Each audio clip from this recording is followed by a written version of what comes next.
Salut tout le monde et bienvenue sur Critical. Moi, c'est Kaladin, votre MJ. Et avant de commencer, un petit disclaimer. Cette vidéo sert d'introduction à notre campagne toujours en cours de Donjons et Dragons, le manoir de Frenfreux. Il s'agit d'une version retravaillée de la campagne officielle de Foundry VTT, A House Divided, adaptée à ma sauce. On a lancé cette campagne quelques mois avant de se mettre au streaming. C'est un peu notre phase de test. Apprendre à gérer le matériel, être à l'aise en live et trouver notre rythme. Du coup, vous verrez que la qualité audio et vidéo peut varier d'un épisode à l'autre. Mais promis, la prochaine campagne sera beaucoup plus propre. Dans cet épisode 0, je vais vous résumer les événements passés, histoire que vous soyez à jour avant de plonger dans la rediffusion du premier épisode. J'ai dû faire des choix pour ne pas rendre le résumé indigeste. 10 séances, ça en fait des choses à raconter. Mais pas d'inquiétude, on reviendra sur les moments clés quand ils auront un impact dans l'histoire. Alors installez-vous confortablement et préparez-vous à percer les mystères du manoir de Frenfreux. Voici l'histoire de 3 âmes liées par le destin. Amadeus, Tiraden et Marceline. Ces 3 enfants, abandonnés à leur naissance, furent adoptés par un homme aussi riche qu'excentrique, un certain Henri Rousset.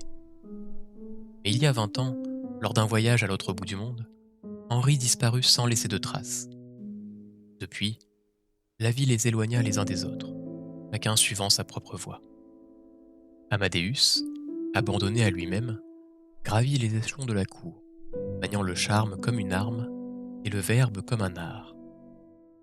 Marceline, quant à elle, trouva refuge dans une chapelle oubliée, où elle perfectionna l'art des illusions et de la discrétion, subtilisant les richesses des nantis avec une délicatesse presque sacrée pour nourrir sa communauté.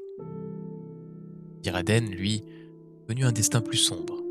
Adopté par un couple au dessein obscur, il devint le jouet d'expériences hasardeuses avant de rejoindre les bancs austères d'une académie de magie célèbre et redoutée. Et un jour, le passé ressurgit sous la forme d'une lettre. Elle venait de leur cousine, Bissilla, la complice de leur jeu d'enfance. Bissilla leur annonçait avoir hérité d'un manoir isolé, perdu dans une région lointaine où le temps semblait s'être arrêté.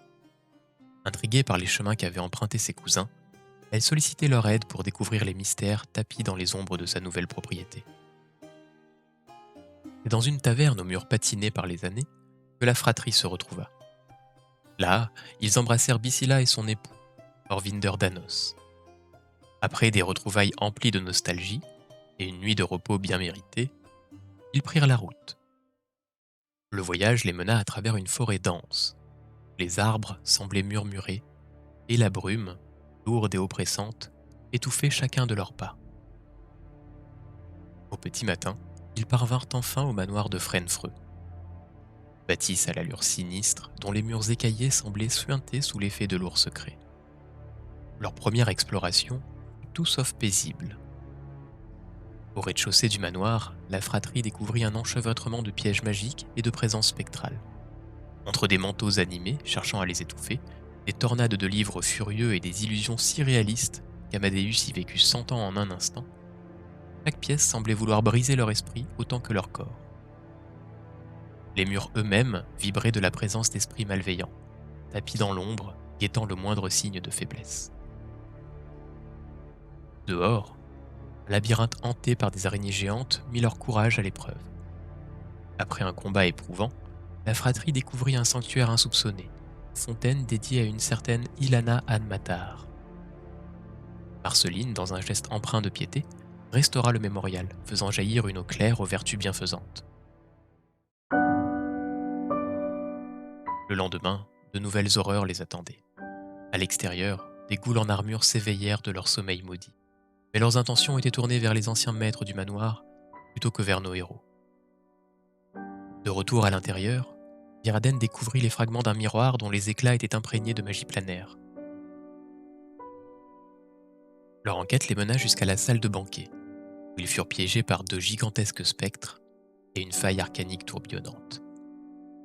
Submergés par les forces à l'œuvre, nos héros n'eurent d'autre choix que de plonger dans la faille, attirés par une voix mystérieuse qui murmurait leur nom. Ils s'éveillèrent dans un autre manoir, mais celui-ci était différent, baignant dans les éclats oniriques du plan féerique. Là, un elfe nommé Husk les accueillit. Il leur révéla que ce domaine était sous l'emprise d'une certaine Dame Elsiette, tandis qu'une dryade, Saedia, veillait sur le manoir. Aedia leur proposa son aide, mais exigea en retour que nos héros l'assistent dans des tâches aussi étranges que nécessaires. Et c'est ainsi que s'achève notre récit, pour l'instant, car les ombres du plan féerique n'ont pas encore révélé tous leurs secrets, et nos héros s'apprêtent à plonger plus profondément encore dans l'inconnu.